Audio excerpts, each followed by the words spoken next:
And last person. Paulette.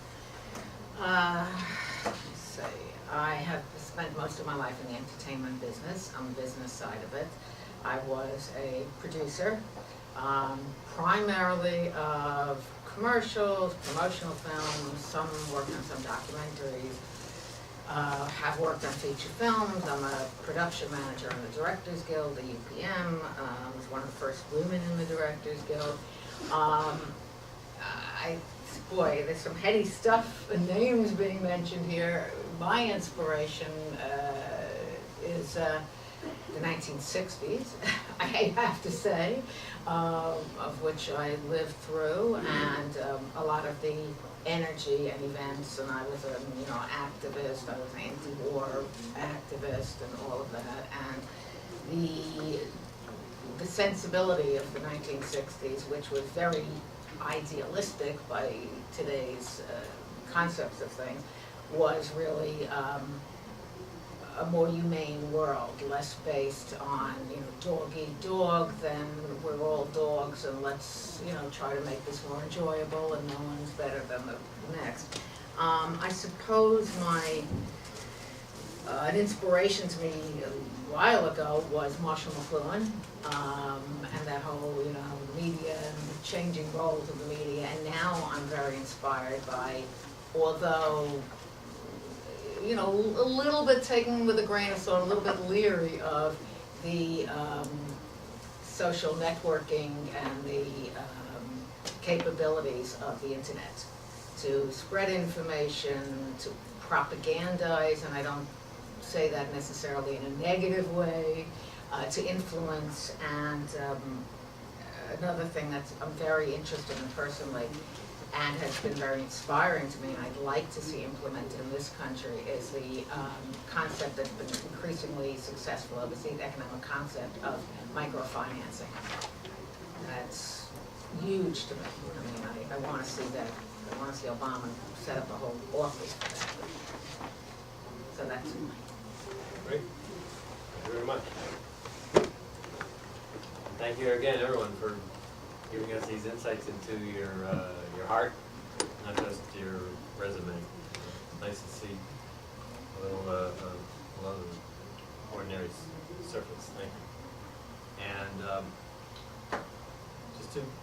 just to restate for the record, we are here today to look at committing to making this project happen, this new think and do tank. Those of you who were at the meeting 2 weeks ago, I called that when I don't have a senior moment, I called it finding out, like getting a pamphlet and a little bit of information. Today is the full presentation of as much as I've developed to date, which is by no means the complete up and running final version of this, but it is in a 2-hour format, as much as I can give you that I trust will enable you to choose whether you want to be part of this, not just as a interested observer, but as a active volunteer, where the goal will be to have this be up and running as a 501c3. And just to get one little detail out of the way that I didn't actually put in one of the slides, we don't immediately have to go do the whole legal stuff with some filing and all that, because I have friends who run a nonprofit umbrella incubator organization called New York City Works. It's been around since 1980. I was actually there at the beginning and helped start it, so I have that resource available to this project. We will be able to have our tax exempt status as soon as I get New York City Works as a board to approve this, and I wasn't about to go to them until I got a sense of who I was going to be working with, so I could answer their questions if they start asking, so who's on your team? I don't know. Today, I want to know, at least the first cut, because there's going to be additional presentations, there'll be more people, but that's why we're here today. And again, thank you, those who came 2 weeks ago, to get that sort of sample. And let's get into the full-blown presentation.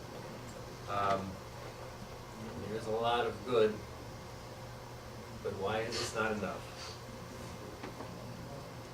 Because something needs to happen that most people don't realize needs to happen. Something that's possible if we bring the art and science and innovation to the challenge of solving our economic crisis. Just fixing our economic system won't change the beliefs underlying the global socio-political economic system that caused our economic system to crash. So this rich man, poor man cover from The Economist, and you'll note I love The Economist covers, they make great visual aids. It showed the world that we seem to have gotten ourselves into. Some people think it's the only world we can have. Some of us think we have alternatives, but it is the world we've got, and it's what is driving us into the ditch. It's this failure to build a model that will create balance, and there's certain beliefs that underpin the fact that we've gotten stuck with this. Anyone care to take a guess at what the primary belief is? This is a systems-based analysis, and I don't expect you to have an answer, but if you want to take a crack at it, you're welcome to. Greed is good. Greed is good. Okay. Where would greed come from? What would be the original source of greed? The original source of greed in terms of how? Why are we greedy? Where do we, what teaches us that we need to be greedy to the extent that any of us choose to be greedy? Greed, I think, is an extension of this idea of self-preservation. So the idea of... Bingo. I think also there's this perception that there's not enough for everyone. Double bingo. Yes. When you think that the world has only enough for some and not enough for all, you organize yourselves around having enough for you. Maybe you worry about your friends and your family, but you sure don't think in terms of that everybody ought to be happy and prosperous. Well, you also use the word enough, and that's a very valued word. What is enough to you versus what is enough to me? Some people want to stockpile so that they don't need to worry about it later. So to say everybody needs to have enough, it's subjective. I think if you think about it in terms of air, to me, I mean, and I didn't always think this way, but I now think this way just because of my suppose evolution. But it's sort of like to stockpile certain resources because you think there's not enough for everyone. It's like stockpiling air because you think I want to make sure that I have enough air to breathe until I die. It's like it's so ridiculous. We sort of grew up in a society where we believe there's always going to be enough oxygen for me to breathe. I'm never going to have to worry about is there going to be enough air. But when it comes to things, we have a different mindset. We think that maybe there's not enough. So I think maybe if we sort of think of the world's resources more as we do air, then we'd have a different view of life. You're talking sustainable and renewable right there. Air is sustainable and renewable. Our current systems are, look at whatever you want to look at, a resource or a particular system that we have, it's not sustainable, it's not renewable. So we do have to worry about, there is an end, there's a finite amount. I do have to worry about, will I have enough until the end? Whereas with air, like you said, which hopefully continues to be an infinite resource, at least breathable air, but is something we don't need to worry about because it does continue to renew, and therefore it's not something we have to look at with limits.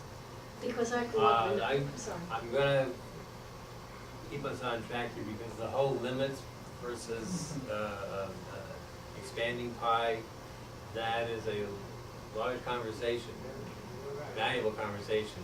We could spend a lot of time on it. I'll just ask you to put that aside for now.